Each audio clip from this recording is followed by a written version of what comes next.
NTA कडून आता काही विद्यार्थ्यांना मेसेजेस येत आहेत, काही विद्यार्थ्यांना मेल येत आहेत की पुन्हा डबल एकदा ऍडमिट कार्ड डाउनलोड करून घ्यायला पाहिजे.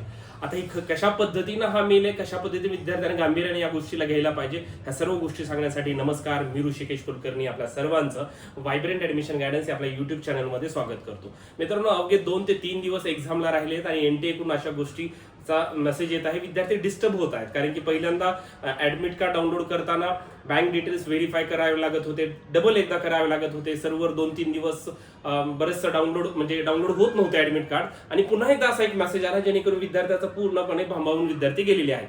आता एक्झॅक्टली काय आहे आणि विद्यार्थ्यांनी काय केलं पाहिजे लक्षात घ्या. हा जो मेसेज काही विद्यार्थ्यांना आला आहे, काही विद्यार्थ्यांना रात्रीपर्यंत येईल, काही विद्यार्थ्यांना मेल येत आहेत, काही विद्यार्थ्यांना उद्या सकाळपर्यंत मेल येतील की डबल एकदा तुमचं आधार कार्ड ऍडमिट कार्ड डाउनलोड करून घ्या, कारण की त्याच्यावर येत आहे काही जणांना रोल नंबर आणि तुमचं एक्झामिनेशन सीट चेंज होऊ शकते. आता हे कशासाठी आहे, तर यांनी रेफरन्स दिलेला आहे याचा 3 मेच्या एक्झामचा.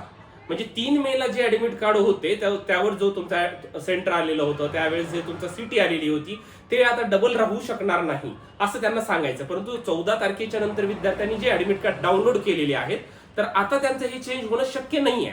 आणि तसं आम्ही आता काही विद्यार्थ्यांचा डाउनलोड देखील करून बघितलेला आहे, ज्यांना मेसेज आलाय त्यांचं सेम आहे. परंतु मी तुम्हाला पुन्हा एकदा सांगतो, कारण की ही खूप मोठी सिरियस गोष्ट आहे.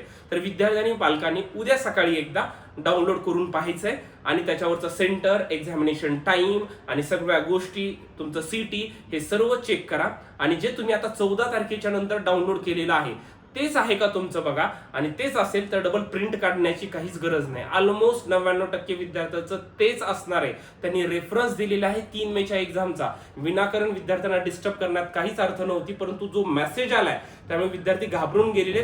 परंतु मी फॉर सेफ्टी पर्पज विद्यार्थ्यांना सांगतोय, उद्या सकाळी एकदा त्यांनी सर्वांनी डाउनलोड करून बघा मोबाईलमध्ये, किंवा आम्ही सांगितलेल्या पद्धतीने डाउनलोड, किंवा ऑफिसला या, आम्हाला विचारा, आम्ही डाउनलोड करून देऊ तुम्हाला, आणि चेक करायचे फक्त. आणि जर काही चेंज झाला असेल तरच प्रिंट आउट करा, पण मोस्टली असे चेंजेस होणार नाही.